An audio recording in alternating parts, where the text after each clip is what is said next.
नमस्कार साथियों, जैसा कि हम जीवन रेखा पर चर्चा कर रहे हैं, उसके काल, संकेत, उससे निकलने वाली दूसरी सहायक रेखाएं की चर्चा कर रहे हैं। शुभ चिन्ह, अशुभ चिन्ह, निवारण, सबकी चर्चा कर रहे हैं। पिछली वीडियो थोड़ा लंबी हो गई थी, तो अब मैं इसका पार्ट 3 लाया हूं। अब मैं इस चर्चा को आगे बढ़ाते हुए आपको बताऊंगा, अगर जीवन रेखा में जो ये चिन्ह निकल रहे हैं, इस तरीके की रेखाएं निकल रही हैं, इनके मैं लाभ तो बता ही चुका हूं। अगर जीवन रेखा से एक शुक्र से रेखा निकले इस तरीके से और ऐसे काट दे, इसकी 3 स्थितियां मुख्यतः बनती हैं।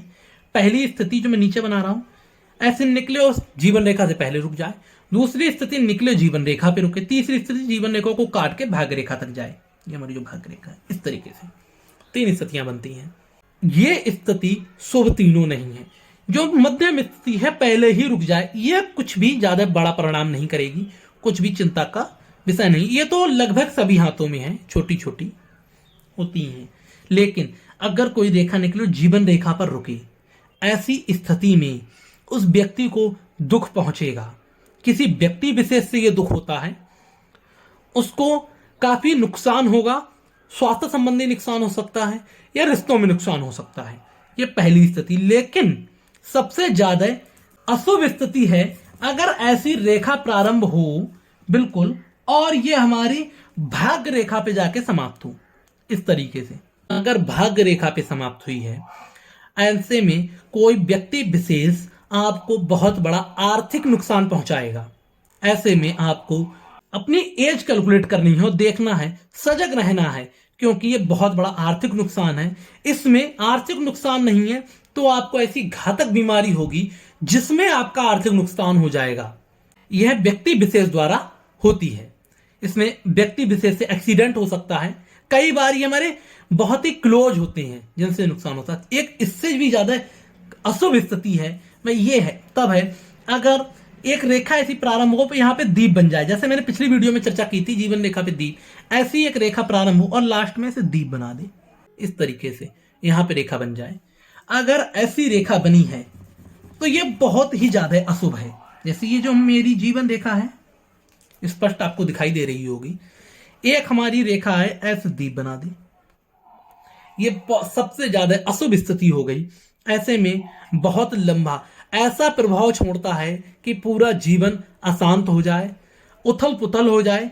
जीवन में इसके बहुत ही ज्यादा दुष्परिणाम होते हैं। ये किसी व्यक्ति विशेष की तरफ से होता है। ऐसे में या तो व्यक्ति का जो हम कहते हैं डिवोर्स, तलाक होना, या अपने बिजनेस पार्टनर द्वारा धोखे से आपकी संपत्ति का हड़पा जाना, आपके सगे संबंधी की तरफ से आपकी संपत्ति का हड़पा जाना, या नौकरी से अचानक निकाल देना, फिर नौकरी ना मिलना। ये इस तरीके का नुकसान है जो बहुत ही ज्यादा बड़ा नुकसान, जिससे आपका पूरा जीवन बदल जाए। अगर इस नुकसान को, इस चिन्ह को ऐसे वर्ग घेर लेता है, तब तो इसका प्रभाव बिल्कुल ना के बराबर हो जाता है। नहीं तो यह नुकसान हमारे जीवन को पूरी तरीके से उथल पुथल कर देगा। यह तो मैंने स्थिति की बात कर ली है।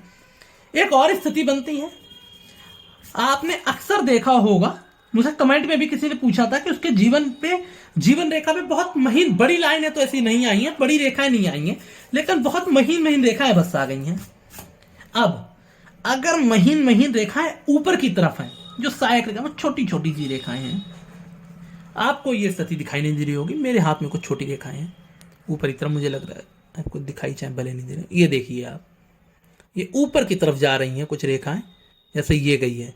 इस तरीके से अगर ये रेखाएं, जैसे ये जो मेरी जीवन रेखा है, इस पे ऊपर की तरफ चली जाए, ऐसी रेखाएं किसी भी तरफ हो सकती हैं, दोनों तरफ हो सकती हैं, ऊपर की तरफ जाए, ये सीधे सीधे उस समय धन लाभ को बताती हैं। आपको बड़ा धन लाभ हो सकता है। ये बहुत ही शुभ स्थिति है। यह रेखाएं अगर आवश्यक नीचे तरफ जाएंगी तो धन की हानि है, ऊपर जानी चाहिए, शुभ है।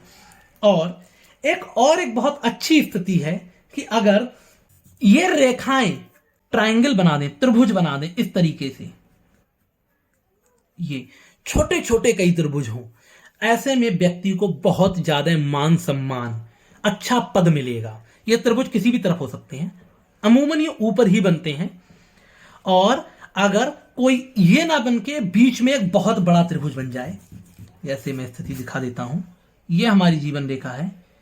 त्रिभुज की खास बात है, आधार जीवन रेखा पर होना चाहिए। ऐसा नहीं हो कि त्रिभुज हटके बन जाए। जैसे ये मेरी जीवन रेखा जा रही है, त्रिभुज मेरा ऊपर बन जाए, तो ये कोई भी फलदायक नहीं है।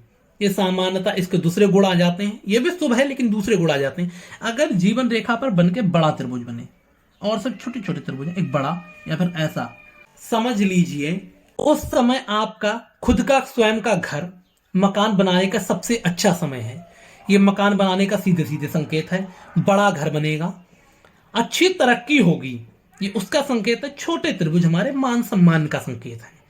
तो अगर किसी को मकान बनाना है, अपनी आयु गणना कीजिए जीवन रेखा पर, देखिए ये कब ऐसा त्रिभुज बनना है, वो ही सबसे अच्छा समय रहेगा मकान बनाने का। अपने आप सारे जो भी संसाधन है जुड़ जाएंगे और आपका मकान बनना प्रारंभ हो जाएगा। ये मुख्यतः हमारे जीवन के मध्य में या अंतिम में दिखाई देता है। अगर कोई सी के बड़ा त्रिभुज प्रारंभ में है, समझ लीजिए उसके बचपन में उस समय उसका पिता को अच्छा घर मिला है। ये उस चीज को दिखाता है, क्योंकि इसको हम पितृ रेखा भी बोलते हैं, पिता की तरफ से देखते हैं इसको। तो पिता को अच्छा घर मिला है। छोटी त्रिभुज हमारे यश को दिखाते हैं। एक और स्थिति है, मुझसे किसी ने पूछा कि अक्सर जीवन रेखा द्विभाजित हो जाती है। ऊपर से तो बहुत सुंदर रेखा निकली है, नीचे आते आते जैसे ऊपर से ये रेखा आई, नीचे ऐसे हो गई, ऐसे हो गई। इसकी दो स्थितियां हैं। अगर द्विभाजित इस तरीके से हुई है, बिल्कुल सामान्य जितनी हमारी सामान्य रेखा की मोटाई थी उसी मोटाई में द्विभाजित हो गई है, ये बहुत ही शुभ द्विभाजित है। ऐसे में ये हमारे जीवन के अंतिम समय में हमारी ऊर्जा को दिखाता है, जो उसी तरीके से बनी रहेगी जैसे हमारे पूरे जीवन में है। और ये द्विभाजित होकर पहुंची कहां पे है, ये भी देखा जाता है। अगर बहुत ही पतली हुई है द्विभाजित, पूरी जीवन रेखा हमारी ऐसी आई और द्विभाजित ऐसी हो गई, बहुत ही पतली, जैसी दिखाई भी नहीं दे रही है। ऐसे में सीधे सीधे दिखाता है हमारी ऊर्जा शक्ति दो हिस्सों में बटेगी और बिल्कुल दब जाएगी। जीवन कष्टदायक हो जाएगा, अच्छा जीवन नहीं जाएगा, बीमार रहना शुरू हो जाएंगे। लेकिन प्रश्न आता है द्विभाजित होकर गई कहां पे। अगर एक द्विभाजित होकर हमारे केतु पर्वत पे पहुंची, बहुत ही शुभ स्थिति है, अच्छे भी शुभ लक्षण है, तो ये मोक्ष वाली रेखा है। मैंने आपको पहले ही बता दिया। द्विभाजित होकर ज्यादातर चंद्र पर्वत पे पहुंचती है, हमारा चंद्र का क्षेत्र है। अब चंद्र हमारा बहुत ही अच्छा पर्वत है, जो कि हमारी यात्राएं बताता है, जिसकी ये सीधे सीधे दिखाती है जीवन में अंत में बहुत यात्राएं बढ़ जाएंगी। ये जलीय यात्राएं होंगी मुख्यतः, या ऐसा कहते हैं 7 समुंदर पार की यात्राएं होंगी। आप अंत में बहुत यात्राएं करेंगे, जीवन का आनंद लेंगे, बहुत सी अच्छी यात्राएं रहेंगी। लेकिन चंद्र पर्वत तो आई है, लेकिन कुछ चंद्र पर्वत पे ऐसे गड्ढे बने हुए हैं, किसी के यहाँ पे ऐसे गड्ढे हैं, तो ये दिखाएगा कि यात्राएं तो करेंगे, साथ में अब नशा भी प्रारंभ करेंगे। ये ज्यादातर मदिरापान, जो शराब के लती हो जाते हैं, उसकी चीज दिखाती है। आप शराब के लती हो जाएंगे, दूसरी जगहों पे जाके आप वहां की शराब का सेवन करेंगे, ये इस तरीके को दिखाता है।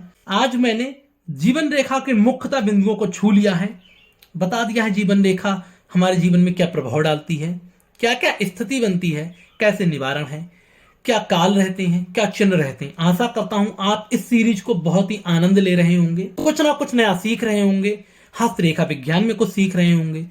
कृपया करके अपने कमेंट सेक्शन में, अगर आपको ये वीडियोस अच्छी लग रही हैं तो मुझे कुछ कमेंट सेक्शन में जरूर लिखें, इससे मेरा मनोबल बढ़ता है। वीडियो ये शेयर करें, और अगर कोई प्रश्न है वो भी कमेंट सेक्शन में छोड़ें, और प्लीज चैनल को सब्सक्राइब अवश्य करें, इससे मुझे आने वाली वीडियोस को बनाने में मोटिवेशन मिलता है। आशा करता हूं आपका दिन शुभ जा रहा है। धन्यवाद।